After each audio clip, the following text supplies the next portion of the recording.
നമുക്ക് അലീനയുടെയും മനുഷ്യങ്ങളുടെയും വരാൻ പോകുന്ന ദിവസങ്ങളെ നല്ലൊരു കഥ കേട്ടാലോ? വീഡിയോ ഇഷ്ടപ്പെടുവാണെങ്കിൽ ഒന്ന് ലൈക്ക് ചെയ്ത് ഹൈപ്പ് ചെയ്യാൻ മറക്കരുത് കേട്ടോ. അങ്ങനെ ഇനി നമ്മൾ കാണാനായിട്ട് പോകുന്ന നമ്മളെല്ലാവരും കാണാൻ കാത്തിരുന്ന ആ ഒരു കഥ തന്നെയാണ്. ഒടുവിൽ ബാലേന്ദ്രനെ സ്റ്റാലിയെ പോയി കാണുന്നുണ്ട്. തൻ്റെ ജീവിതം കുട്ടിച്ചോറാക്കിയ അയാളെ കാണാനായിട്ട് ഒടുവിൽ അയാളുടെ തട്ടകത്തിലേക്ക് ബാലേന്ദ്രൻ എത്തുവാണ്.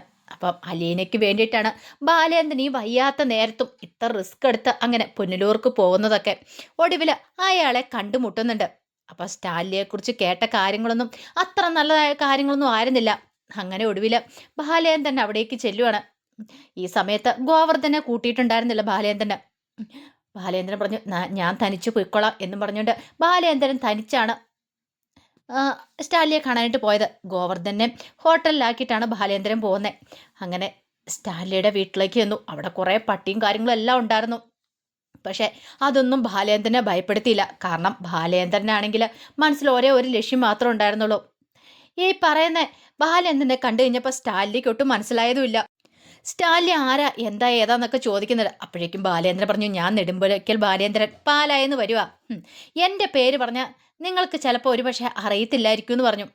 ഇത് കേട്ട് കഴിഞ്ഞപ്പം സ്റ്റാലിൻ പറഞ്ഞു, അല്ല നമ്മൾ തമ്മിൽ ഇതിനു മുമ്പ് പരിചയമൊന്നും ഇല്ലല്ലോ. അതെ, നമ്മൾ തമ്മിൽ ഇതിനു മുമ്പ് പരിചയമൊന്നുമില്ല. പക്ഷേ വേറൊരാളുടെ പേര് പറഞ്ഞിട്ടുണ്ടെങ്കിൽ നിങ്ങൾക്ക് അറിയാനായിട്ട് സാധിക്കുമായിരിക്കും എന്ന് പറഞ്ഞു. ആരുടെ പേര്? അത് കൈതയ്ക്കൽ മാളിക വീട്ടിൽ വൈജയന്തി. അങ്ങനെ ഒരു ഒരാളെ അറിയാവോ എന്നൊക്കെ ചോദിക്കുകയാണ്. ഒരു നിമിഷം സ്റ്റാലിയുടെ മുഖമൊക്കെ അങ്ങോട്ട് മാറി. സ്റ്റാലി ഒരിക്കലും പ്രതീക്ഷിച്ചല്ല ഇങ്ങനെ ഒരു ട്വിസ്റ്റ്. ആ സമയത്ത് സ്റ്റാലി വെച്ചു, നിങ്ങൾ എന്തിനാ ഇങ്ങോട്ടേക്ക് വന്നേ എന്നൊക്കെ ചോദിച്ചുകൊണ്ട് ദേഷ്യപ്പെടുവാണ് ബാലേന്ദ്രനോട്. കടന്നു പോയിക്കോണം ഇവിടുന്ന്, എനിക്ക് നിങ്ങളെ ഒന്നും കേൾക്കണ്ട, അങ്ങനെ ഇങ്ങനെ എന്തൊക്കെ കുറേ ദേഷ്യപ്പെട്ടു. ബാലേന്ദ്രൻ പറഞ്ഞു, എനിക്ക് പറയാനുള്ളത് പറഞ്ഞിട്ടാ ഞാൻ ഇങ്ങോട്ട് ഇവിടെ നിന്ന് പോകത്തുള്ളൂ. ഞാൻ ഇത്ര കഷ്ടപ്പെട്ട് ബുദ്ധിമുട്ട് ഇവിടം വരെ വന്നിട്ടുണ്ടെങ്കിൽ എനിക്ക് പറയാനുള്ളത് ഞാൻ പറയും, നിങ്ങളത് കേട്ടേ മതിയാവുള്ളൂ. സ്റ്റാൻലി, അല്ല നിങ്ങൾക്ക് ഇവിടുന്ന് രക്ഷയില്ല എന്ന് പറഞ്ഞു. ഒടുവിലാണ് ബാലേന്ദ്രൻ ആ കാര്യങ്ങളൊക്കെ പറയുന്നത്. എൻ്റെ ജീവിതം തകർത്ത നിങ്ങൾ ഒറ്റയൊരുത്തനാണ്. 10-23 വർഷക്കാലം ഞാൻ ഒന്നും അറിയില്ലാതെ ഈ ചതിയൊന്നും മനസ്സിലാക്കാതെ ജീവിച്ച ഒരാളാണ്. അല്ല, നിങ്ങൾ എന്തിനാ ഇപ്പം ഇതൊക്കെ എന്നോട് വന്ന് പറയണേ? വൈജയുടെ പേരൊക്കെ പറഞ്ഞുകൊണ്ട് നിങ്ങൾ എന്തിനാ എൻ്റെ അടുത്തേക്ക് വന്നിരിക്കുന്നത്? ഓ, അപ്പം നിങ്ങൾക്ക് വൈജയന്തി അറിയാമല്ലേ? അത് വെറും ഒരു പരിചയം മാത്രം ആയിരുന്നില്ലല്ലോ. നിങ്ങൾക്ക് ആഗ്രഹം വെച്ച വൈജയന്തിയുമായിട്ടുള്ള ആ ഒരു ബന്ധമെന്ന് ചോദിച്ചു. ഒരു നിമിഷം സ്റ്റാലിനെ ഒന്നും മിണ്ടിയില്ല. നിങ്ങൾക്ക് ചിലപ്പം അത് ആ പ്രായത്തിൻ്റെ ഇതായിരിക്കും, തിളപ്പായിരിക്കും. പക്ഷെ എന്നെ സംബന്ധിച്ചിടത്തോളം അങ്ങനെയല്ല.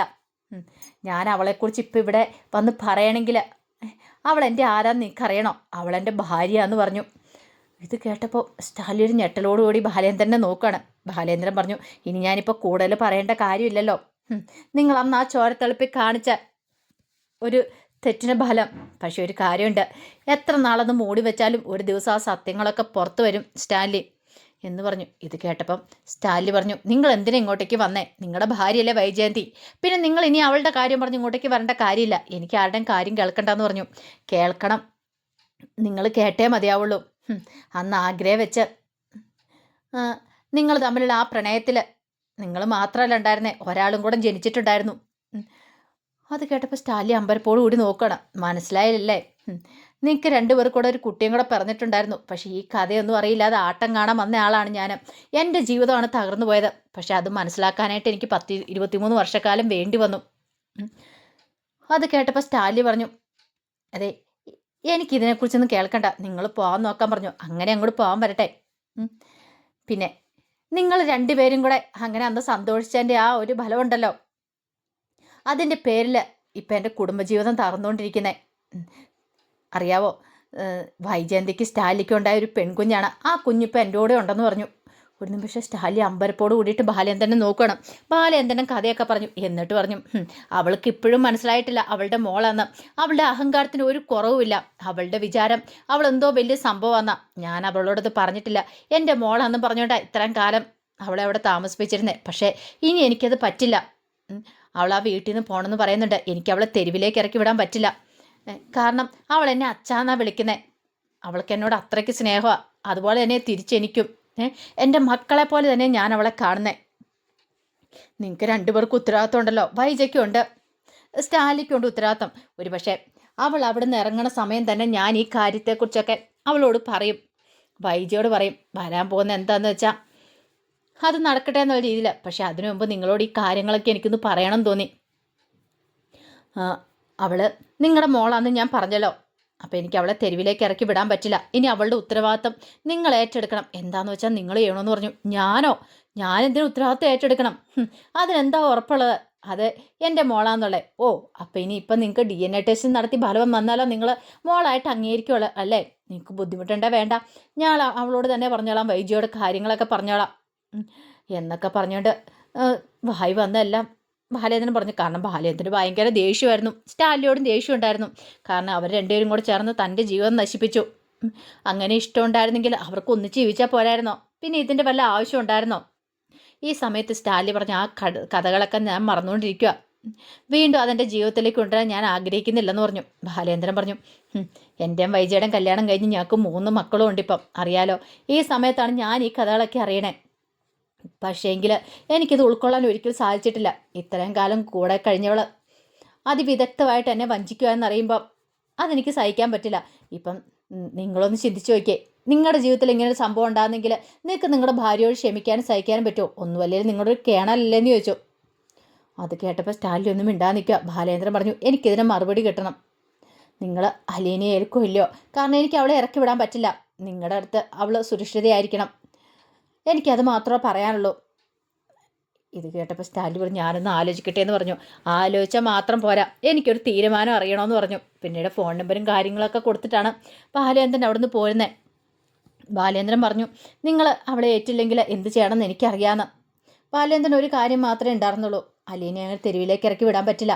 അവൾക്ക് അച്ഛനും ഉണ്ട്, അമ്മയുണ്ട്. അപ്പോൾ അവൾ തെരുവിൽ കഴിയേണ്ടവളല്ല. 2 കുടുംബത്തിലും നല്ല സ്വത്തും കാര്യങ്ങളൊക്കെ ഉണ്ട്. പിന്നെ എന്തിനാ അവൾ വല്ല വീട്ടിലും പോയി ജോലിക്ക് നിൽക്കണം? അതിൻ്റെ ആവശ്യമില്ലല്ലോ എന്നൊക്കെ ഒരു ചിന്തയായിരുന്നു ബാലേന്ദ്രൻ്റെ മനസ്സിൽ. അലീനെ പോയി കഴിയുമ്പോൾ സങ്കടം ഉണ്ടാവും. പക്ഷെ എന്നാലും അവളുടെ ജീവിതം സുരക്ഷിതമായ കൈകളിൽ ഏൽപ്പിക്കുന്നതല്ല നല്ലത്. അതായിരുന്നു ബാലേന്ദ്രൻ്റെ ഉള്ളിലെ ചിന്ത. അങ്ങനെ ഒടുവിൽ ബാലേന്ദ്രനും ഹോട്ടലിലേക്ക് തിരികെ എത്തിക്കഴിഞ്ഞപ്പോൾ ഗോവർദ്ധൻ ബാലേന്ദ്രനോട് ചോദിക്കുന്നുണ്ട്, എങ്ങോട്ടാണ് ബാലേട്ട പോയത്? നമ്മൾ ഇങ്ങോട്ടേക്ക് വന്നതിൻ്റെ ഉദ്ദേശം എന്താണെന്നൊക്കെ ചോദിച്ചപ്പം ബാലേന്ദ്രനുള്ള കാര്യമൊക്കെ ഗോവർദ്ധനോട് പറയാണ്. എല്ലാം കേട്ട് കഴിഞ്ഞപ്പോഴത്തേനും ഗോവർദ്ധനും ഞെട്ടിപ്പോയി. ഒരിക്കലും പ്രതീക്ഷയില്ല. വൈജയടത്തേക്ക് ഇങ്ങനൊരു മുഖം ഉണ്ടായിരുന്നോ? ഇതായിരുന്നു സത്യാവസ്ഥ. അത് വിശ്വസിക്കാൻ പോലും ഗോവർദ്ധന് പറ്റിയില്ല. അപ്പം ഇത്രയും കാലം ബാലേന്ദ്രൻ്റെ മോളാണെന്നും പറഞ്ഞുകൊണ്ടിരുന്നതാണ് അലീന. പെട്ടെന്നൊരു ദിവസമാണ് താൻ വിചാരിച്ചുകൊണ്ടിരുന്ന സത്യം എന്നുള്ള കാര്യം മനസ്സിലാകുന്നത്. അതൊന്നും ഉൾക്കൊള്ളാൻ പോലും ഗോവർദ്ധനും കുറേ സമയം പിടിച്ചു. അങ്ങനെ അവിടെ ഒടുവിൽ തിരിച്ച് വീട്ടിലേക്ക് വന്നു. ബാലേന്ദ്രൻ വന്നു കഴിഞ്ഞപ്പോൾ അലീന പോയി ബാലേന്ദ്രനോട് കാര്യങ്ങളൊക്കെ ചോദിക്കുന്നുണ്ട്. അച്ഛൻ എങ്ങോട്ടാണ് പോയത് എന്നൊക്കെ ചോദിച്ചും ബാലേന്ദ്രൻ പറഞ്ഞു, നീ വിഷമിക്കൊന്നും വേണ്ട. നിനക്കിവിടുന്ന് പോയാലും നിനക്ക് നിൻ്റേതായ ഒരു സ്ഥാനം കിട്ടും. നിന്നെ ഉത്തരവാദിത്തപ്പെട്ടടുത്തേക്കാണ് ഞാൻ എത്തിക്കാനായിട്ട് പോകുന്നതെന്ന് പറഞ്ഞു. അപ്പോഴേക്കും ബാലേന്ദ്രനോട് അലീന പറഞ്ഞു, അച്ഛനതൊന്നും ഓർത്ത് വിഷമിക്കേണ്ട. മനുവേട്ടൻ എനിക്ക് വേണ്ടി എവിടെയെങ്കിലും ജോലി ശരിയാക്കി തരും, ഞാൻ പോയി നിന്നോളാം. അങ്ങനെയൊക്കെ പറഞ്ഞാലും ബാലേന്ദ്രൻ പറഞ്ഞു, അതിൻ്റെ ആവശ്യമൊന്നുമില്ല. അങ്ങനെ വല്ലയിടത്തും പോയി ജോലി ചെയ്യേണ്ടി ജീവിക്കേണ്ടവളല്ല നീയ. കാരണം നിന്നെ ഞാനും മനുവും കൂടെ കൂട്ടിക്കൊണ്ട് വന്നേ. ഞങ്ങൾക്ക് ഞങ്ങളുടേതായ കുറേ ഉത്തരവാദിത്തങ്ങളൊക്കെ ഉണ്ട്, അതൊക്കെ നിറവേറ്റാതിരിക്കാൻ പറ്റില്ല എന്ന് പറഞ്ഞു. ഇതെല്ലാം കേട്ട് കഴിഞ്ഞപ്പോഴത്തേനും അലീനയ്ക്കും ഭയങ്കര ബുദ്ധിമുട്ടുണ്ടായിരുന്നു.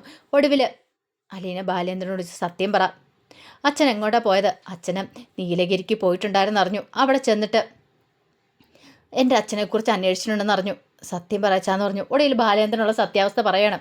ഞാൻ നിൻ്റെ അച്ഛനെ തേടിയാ പോയെന്ന്. അത് കേട്ട് കഴിഞ്ഞപ്പോഴത്തേനും അലീനയുടെ മനസ്സൊന്ന് ഇടറി. അലീന ഒരിക്കലും പ്രതീക്ഷിച്ചില്ല. ബാലേന്ദ്രൻ പറഞ്ഞു, നിന്നെ ഞാൻ ഏൽപ്പിക്കുന്നുണ്ടെങ്കിൽ നിൻ്റെ അച്ഛൻ്റെ കൈകളിലേക്കായിരിക്കും ഏൽപ്പിക്കുന്നത്. അലീന പറഞ്ഞു, വേണ്ട, എനിക്ക് അങ്ങോട്ടേക്ക് പോകാൻ താല്പര്യമില്ല അച്ഛാ. ഞാനൊരാളെ മാത്രം അച്ഛാന്ന് വിളിച്ചിട്ടുള്ളൂ.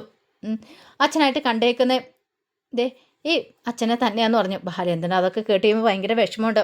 കാരണം സ്വന്തം മക്കളെക്കാളും കൂടുതലായിട്ടാണ് അലീന തന്നെ സ്നേഹിക്കുന്നുള്ള കാര്യങ്ങളൊക്കെ ബാലേന്ദ്രൻ അറിയാം. ആ സമയം അലീന പറഞ്ഞു, എനിക്ക് ഇവിടുന്ന് പോകാൻ ഇഷ്ടമുണ്ടായിട്ട് പോകുന്നതല്ല.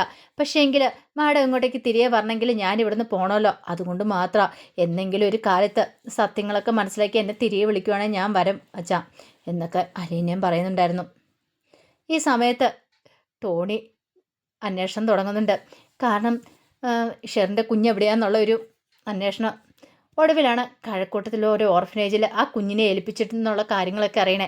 ബാക്കി ഡീറ്റെയിൽസും കാര്യങ്ങളൊന്നും അറിയത്തില്ല. പിന്നീട് ടോണി എന്ത് ചെയ്തു, അതിൻ്റെ പിന്നാലെ അന്വേഷിച്ച് പോകുന്നുണ്ട്.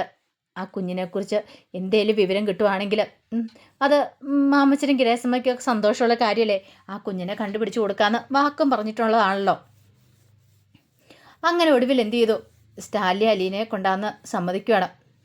ഇതറിഞ്ഞു കഴിഞ്ഞപ്പോഴത്തേനും അലീന വീട്ടിൽ നിന്ന് പോകാമെന്ന് അറിഞ്ഞു കഴിഞ്ഞപ്പോഴത്തേനും എല്ലാവർക്കും ഭയങ്കര സങ്കടമായി. കാരണം രോഹിത്തിനും കൃഷ്ണമോൾക്കും ബബിതയ്ക്കും ഒക്കെ ഭയങ്കര ബുദ്ധിമുട്ട് തന്നെയായിരുന്നു. അലീനെ പോകുമെന്ന് പറഞ്ഞാൽ അവർക്കൊന്നും ചിന്തിക്കാൻ പറ്റുന്ന കാര്യമായിരുന്നില്ല. അതിനൊക്കെ അപ്പുറമുള്ള കാര്യങ്ങളായിരുന്നു. ഒടുവിൽ ബബിതയും കൃഷ്ണമോളും ഒക്കെ ബാലേന്ദ്രനോട് പോയി പറയുന്നുണ്ട്, അലീന ചേച്ചി ഒരിടത്തേക്കും പറഞ്ഞു വിടണ്ട, ഇവിടെ നിർത്തിയാൽ മതി എന്നൊക്കെ പറഞ്ഞു. പക്ഷെ ബാലേന്ദ്രൻ പറഞ്ഞു വേണ്ട, അവൾ പോയിക്കോട്ടെ, അവളുടെ ഇഷ്ടം അതല്ലേ, അവൾ പോയിക്കോട്ടെ എന്ന് പറഞ്ഞു. അലീന പറഞ്ഞു ഞാൻ ഒത്തിരി ദൂരത്തേക്കൊന്നും അല്ലല്ലോ പോകുന്നേ, ഇടയ്ക്ക് ഞാൻ വന്ന് നിങ്ങളെ കാണാം, നിങ്ങൾ പേടിക്കൊന്നും വേണ്ട, എന്തേലും ആവശ്യം വന്നിട്ടുണ്ടെങ്കിൽ എന്നെ ഒന്ന് വിളിച്ചാൽ മതി എന്നൊക്കെ പറഞ്ഞിട്ട് അവരെ എല്ലാം സമാധാനിപ്പിക്കുന്നുണ്ട്. ഒടുവിൽ മനുശങ്കറെ ബാലേന്ദ്രൻ കാണുവാണ്. ബാലേന്ദ്രൻ കണ്ട് മനുവിനോട് കാര്യങ്ങളൊക്കെ പറയുന്നുണ്ട്. സ്റ്റാലിൻ്റെ അടുത്തേക്കാണ് അവളെ പറഞ്ഞു വിടുന്നതെന്നൊക്കെ. അതൊക്കെ കേട്ടിഞ്ഞപ്പോൾ മനു പറഞ്ഞു, അങ്കിളെ ഇത് പ്രശ്നമാവുമോ, അലീന അവിടെ സേഫ് ആയിരിക്കുമോ? ഒന്നുമല്ലേലും സ്വന്തം അച്ഛനല്ലേ, അതുകൊണ്ട് പേടിക്കൊന്നും വേണ്ട. പിന്നെ റിട്ടേൺ കേരളമാകുമ്പോൾ അതിൻ്റേതായ ചിട്ടകളും കാര്യങ്ങളൊക്കെ ഉണ്ടാവും, സാരമില്ല നമുക്ക് നോക്കാമെന്ന് പറഞ്ഞു. പിന്നെ ഒന്ന് അവളുടെ അച്ഛനല്ലേ അതെന്ന് ചോദിച്ചു. മനു പറഞ്ഞു അതൊക്കെ ശരി തന്നെ അങ്കിളെ, പക്ഷെ എനിക്കെന്തോ വല്ലാത്തൊരു ബുദ്ധിമുട്ട് തോന്നുന്നുണ്ടെന്ന് പറഞ്ഞു. നീ പേടിക്കൊന്നും വേണ്ട, അവൾക്കൊന്നും സംഭവിക്കാനൊന്നും പോകുന്നില്ല എന്ന് പറഞ്ഞു. അങ്ങനെ ഒടുവിൽ അലീനയും കൂട്ടിക്കൊണ്ട് ബാലേന്ദ്രൻ പോകുന്നുണ്ട് അവിടേക്ക്. എന്താണല്ലോ ഒരു കാര്യം ഉറപ്പായി, അലീന എവിടെ ചെന്നാലും അലീനെ പിടിച്ചു നിൽക്കും. പിന്നെ അലീനയുടെ നെഞ്ചിനകത്തൊരു പിടപ്പുണ്ട്, തൻ്റെ അച്ഛനെ ആദ്യമായിട്ട് കാണാനായിട്ട് പോവാം. കാരണം ഇതുവരെയായിട്ടും കണ്ടിട്ടില്ല, ആരാ എന്താന്ന് പേര് മാത്രമേ അറിയത്തുള്ളൂ, അതിനപ്പുറത്തേക്കൊന്നും അറിയത്തില്ല. അങ്ങനെ അലീന അവിടേക്ക് ചെല്ലുന്നതിൻ്റെ വിശേഷങ്ങളൊക്കെയാണ് നമ്മൾ കാണാനായിട്ട് പോകുന്നത്. ഇനി വരുന്ന ദിവസങ്ങളിൽ ആ വിശേഷങ്ങൾക്കായി നമുക്ക് എല്ലാവർക്കും കാത്തിരിക്കാം കേട്ടോ. ഒരിക്കൽ കൂടി എല്ലാവർക്കും ശുഭദിനം നേർന്നുകൊണ്ട് നിർത്തുന്നു. നന്ദി.